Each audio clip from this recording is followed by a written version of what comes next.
Because that's what Americans do now. They're always willing to trade away a little of their freedom in exchange for the feeling, the illusion of security. What we have now is a completely neurotic population obsessed with security and safety and crime and drugs and cleanliness and hygiene and germs.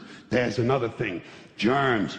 Where did this sudden fear of germs come from? In this country. Have you noticed this? The media constantly running stories about all the latest infections, salmonella, E. coli, hantavirus, bird flu, and Americans they panic easily, so now everybody's running around scrubbing this and spraying that and overcooking their food and repeatedly washing their hands, trying to avoid all contact with germs. It's ridiculous, and it goes to ridiculous lengths. In prisons, before they give you a lethal injection, they swab your arm with alcohol. It's true. It's true. It's true. Well, they don't want you to get an infection. And you can see their point. Wouldn't want some guy to go to hell and be sick. It would take a lot of the sportsmanship out of the whole execution. Fear of germs, why these... Besides, what do you think you have an immune system for? It's for killing germs. But it needs practice. It needs germs to practice on. So listen. If you kill all the germs around you and live a completely sterile life, then when germs do come along, you're not going to be prepared. And never mind ordinary germs, what are you going to do when some super virus comes along that turns your vital organs into liquid shit? I'll tell you what you're going to do. You're going to get sick, you're going to die, and you're going to deserve it because you're fucking weak and you got a fucking weak immune system. Now, all right, God damn it. Hey. All right. Let me tell you a true story about immunization, okay? When I was a little boy in New York City in the 1940s, we swam in the Hudson River, and it was filled with raw sewage, okay? We swam in raw sewage, you know, to cool off. And at that time, the big fear was polio. Thousands of kids died from polio every year. But you know something? In my neighborhood, no one ever got polio. No one, ever. You know why? Because we swam in raw sewage. It strengthened our immune systems. The polio never had a prayer. We were tempered in raw shit.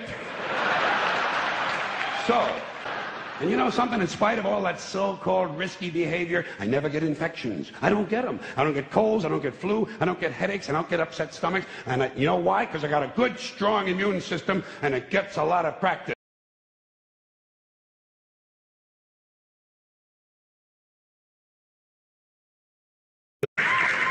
But in the bullshit department, a businessman can't hold a candle to a clergyman.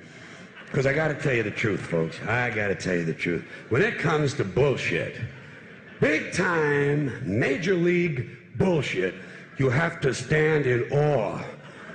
In awe of the all-time champion of false promises and exaggerated claims, religion. No contest.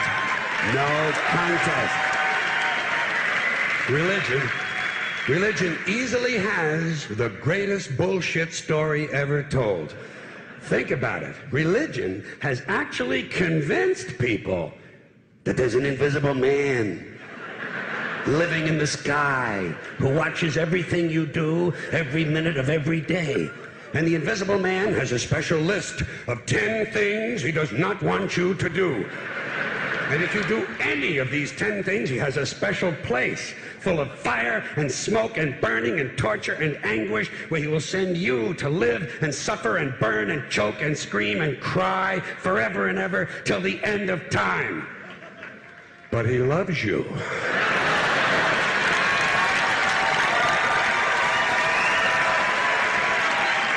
He loves you. He loves you and he needs money. He always needs money. He's all-powerful, all-perfect, all-knowing, and all-wise. Somehow, just can't handle money. Religion takes in billions of dollars. They pay no taxes, and they always need a little more. Now, you talk about a good bullshit story. Holy shit.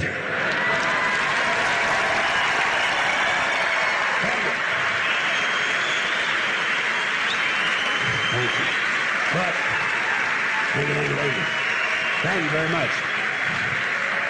But I want you to know something. This is sincere. I want you to know, when it comes to believing in God, I really tried. I really tried. I tried to believe that there is a God who created each of us in his own image and likeness, loves us very much, and keeps a close eye on things.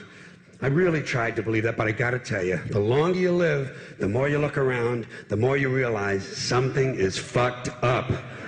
Something is wrong here. War, disease, death, destruction, hunger, filth, poverty, torture, crime, corruption, and the ice-capades. Something is definitely wrong. This is not good work. If this is the best God can do, I am not impressed. Results like these do not belong on the resume of a supreme being. This is the kind of shit you'd expect from an office temp with a bad attitude. And just between you and me, in any decently run universe, this guy would have been out on his all-powerful ass a long time ago. And by the way, I say this guy because I firmly believe, looking at these results, that if there is a God, it has to be a man. No woman could or would ever fuck things up like this. Για δε μ' αφήνετε ήσυχο, άστε με ήσυχο όλοι. Θέλω να ζήσω ελεύθερος, δίχως ταυτότητα πια.